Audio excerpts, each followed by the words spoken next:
सबकी यूं ही कोई बेवफा नहीं होता, कुछ तो मजबूरियां रही होंगी।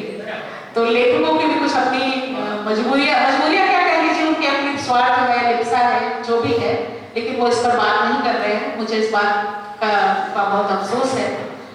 बहुत सारे लेखक बात भी कर रहे हैं और उसका खामियाजा भी भुगत रहे हैं। ऐसा नहीं है कि सिर्फ नहीं बोल रहे हैं, खामियाजा भुगत रहे हैं। उनको देख करके बाकी लोग अपने हाथ पैर और सिकोड़ देते हैं, जो खामियाजा भुगतने वाले लोग हैं। मैं क्षमा जी से अगला मेरा प्रश्न है कि बाल साहित्य बच्चों के भावनात्मक, मानसिक और सामाजिक विकास बहुत ही एक तरह से मैकेनिकल प्रश्न दिए गए हैं। बाल साहित्य बच्चों के भावनात्मक, मानसिक और सामाजिक विकास को किस तरह प्रभावित करता है? मुझे लग रहा है कि ये सवाल कुछ ऐसा है जैसे कक्षा में एग्जैक्टली तो ये प्रश्न मेरे पास आए हैं। मैं चाहती हूँ कि जैसे पंकज जी ने अपनी बात खुलकर कही, आप वो कहिए जो आप कहना चाहते हैं। बात ये है, पंकज जी ने जो कुछ कहा उससे शत प्रतिशत जी बिल्कुल, आप अपनी पंकज जी के ही तरफ में आप अपनी बात आगे बढ़ाएं। जरूरी नहीं आप वही कहें जो मैं कह रही हूँ। जी बिल्कुल, आप नवदीप ने जो कहा वो भी मैंने उनका उपन्यास पढ़ा था, उनसे बात भी की। नाम का उपन्यास है पंकज जी का बेलगा पूरा घोड़े। वो मतलब मेरे ख्याल में 10 साल में पंकज जी उस किताब कंप्यूटर पे। तो जो आपने भावनात्मक और मानसिक विकास की बात हुई है, दरअसल तो ये सवाल लेखकों से नहीं, शायद बच्चों से पूछा जाता है कि क्या वाकई हमारी रचनाएं पढ़ के उनका कोई विकास हुआ, या कि हम वही जो कि जैसे पंकज जी कह रहे थे कि श्रेष्ठ पत्रिका, सर्वश्रेष्ठ पत्रिका, लेकिन रचनाएं वो पूरी तरह से क्या कहना चाहिए, आज के राजनीतिक माहौल को सपोर्ट कर रहे हैं। तो बच्चों को भी अब बचपन से ही ये इस तरह की चीजें डाल दी जाए अगर मन में कि ये चीज अच्छी नहीं है, वो चीज मतलब इससे नफरत करो, उससे मोहब्बत करो, और तो ये कोई अच्छी बात नहीं है। और एक तरीके के स्टीरियोटाइप्स बना दिए जाएं कि ये जो है, ये फला जो है, उससे आपको दूर रहना है ना, आपको कोई दोस्त आपसे अलग है, अलग कहना चाहिए दिखता है, अलग धर्म का है, अलग कपड़े हैं, अलग वेशभूषा है, अलग भाषा है, तो उससे आप अलग हैं। तो ये क्या बच्चों का मानसिक विकास हो सकता है? तो ये बच्चों के मन में एक्चुअली क्या है, जैसे कम्युनिकेशन की बात पंकज जी ने की, हम जब छोटे थे बहुत सी बात निकलती थी, फिर कुछ बड़े हो गए, जब मीडिया का फैलाव हुआ तो अखबारों में भी बच्चों की, हालांकि उसको बच्चों का कोना कह के बता दिया जाता था कि स्पेस थोड़ी है, तो उसमें थोड़ी बहुत रचनाएं थी। लेकिन जैसे इसको नियो कैपिटलिज्म कहते हैं, या 90 का दशक मंडलीकरण या ग्लोबलाइजेशन आया, तो उसके बाद धीरे धीरे जो मैनेजमेंट पत्रिकाएं निकालते थे उनको भी लगा कि बच्चे जो है हमारे ऑडियंस नहीं है, बच्चे मेरे पाठक नहीं है, जो मीडिया हाउसेस के थे और जो किसी चैनल में थे, वो आपने बच्चों को शायद कुछ देखा ही तो भी नहीं होगा। चैनल उनको अपनी वो करने से फुर्सत नहीं है, नफरत फैलाने से, जितनी अधिक नफरत उतनी अधिक टीआरपी। तो बच्चे क्यों ऐसा है कि मैं आपसे बच्चों के बारे में लिखती रहती हूँ कि 13 साल का बच्चा किसी बुजुर्ग को मार देता है, या कि कोई बच्ची अपनी दादी की हत्या कर देती है, अभी की खबर थी। ऐसा क्यों होता है? हम मतलब एक समाज में मैं अभी पंकज जी से कह रही थी कि मैं रायपुर में गई थी, वहाँ एक कवि महोदय थे, उन्होंने एक कविता सुनाई कि भाई वो बच्चा अच्छा है जो एक के बदले 100 शीश लाए। तो बोलते हो, मैंने उससे पूछा क्यों आपको 100 शीश चाहिए और एक बच्चे के हाथों में उनसे क्यों चाहिए? बच्चा क्यों? बच्चों को तो हम कहते हैं कि 25 लेके जो भी आदर्शवादी बातें करते हैं कि जो आप लिख देंगे वही समझ जाएगा, तो आप हमें क्यों चाहते हैं कि 100 शीश देकर आएंगे? तो मानसिक और भावनात्मक विकास ये है, आज की दुनिया वो दुनिया नहीं है जो मेरे बचपन की थी या फिर मेरे बच्चों के बचपन की थी। आज की दुनिया वो है जबकि आपके हाथ में दुनिया के दरवाजे एक मोबाइल के जरिए खुले हुए हैं। तो बच्चों वहां से बहुत कुछ देख रहे हैं, बहुत कुछ सीख रहे हैं, अच्छा भी और बुरा भी। तो इस बच्चे को हम कैसे एड्रेस करें, उससे पहले तो हमें ही देखना होगा कि वो इसकी दुनिया में चल क्या रहा है। आखिर हम में से कितने लेकर के बच्चों को बाहर जाके बच्चों की समस्याएं सुनते हैं, उनसे बातचीत करते हैं, क्या पढ़ना चाहते हैं। क्योंकि अक्सर हम यहाँ सभी लोग बच्चों के लेकर बैठे हुए हैं, उनसे ही लोग पूछते हैं कि बच्चे क्या पढ़ना चाहते हैं। अरे भाई बच्चों से पूछो क्या पढ़ना चाहते हैं, उन्हें क्या अच्छा लगता है। वही पंचतंत्र है, वो कथा करे सागर है, बाल तरंग में दुनिया बदल चुकी है।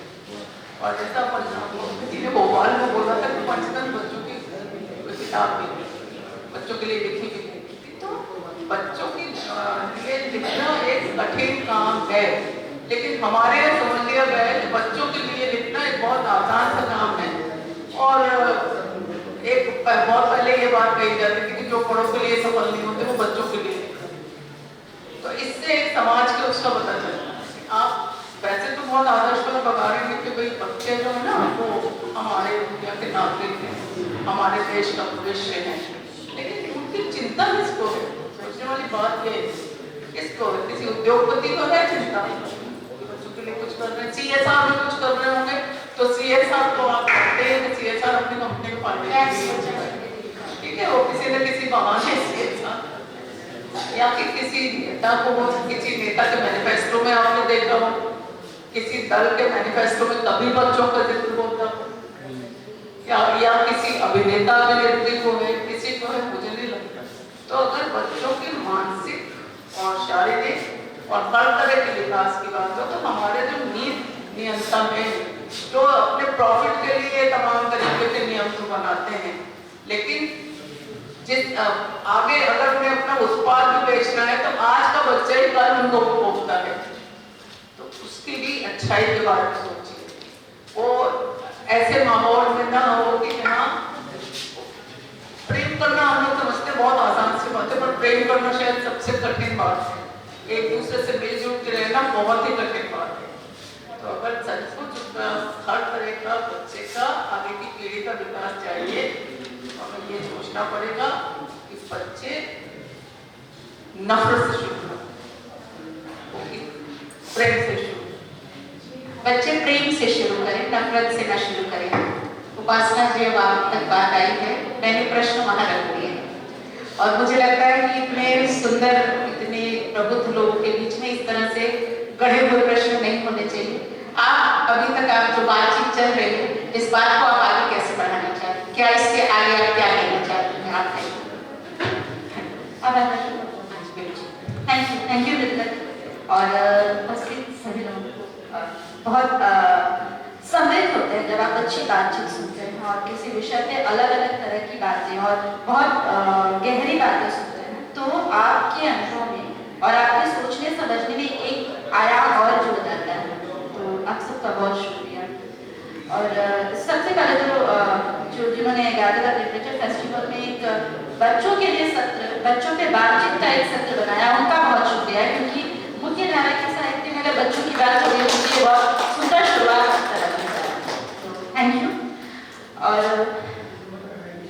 जब ये शीर्षक, जब इस शीर्षक की मैं बात करूँ अगर कि बच्चों की खिड़की से कितना बड़ा आसमान, तो आसमान की बात होती है तो आसमान में बच्चे की पूरी दुनिया है। मतलब बच्चा जो सोचता है, बच्चा जो ऑब्जर्व करता है, बच्चा जो एक्सप्रेस करता है, सेंटर में बच्चा है लेकिन उसके चारों तरफ की दुनिया उसके आसमान में है।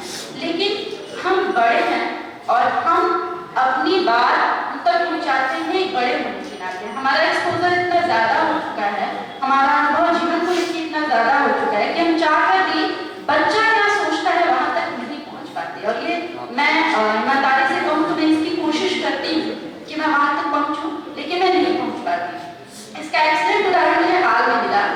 मैं कोलकाता गई थी और मेरे एक फ्रेंड की बेटा था, उसने एक ड्राइंग बनाई थी, बहुत सुंदर ड्राइंग बनाई थी। तो मैंने पूछा कि ये क्या है, मुझे समझ में नहीं आया कि उसने क्या बनाया है, लेकिन मेरी बेटी ने फटाक से बना दी कि तो बंदर बनाया। मतलब उसने जो बात कही है बच्चे ने, 6 साल के बच्चे ने, वो मैं नहीं समझ पा रही उसने क्या बनाया है, लेकिन दूसरी 6 साल की बच्ची ने समझ लिया कि उस 6 साल के बच्चे ने क्या कहा है।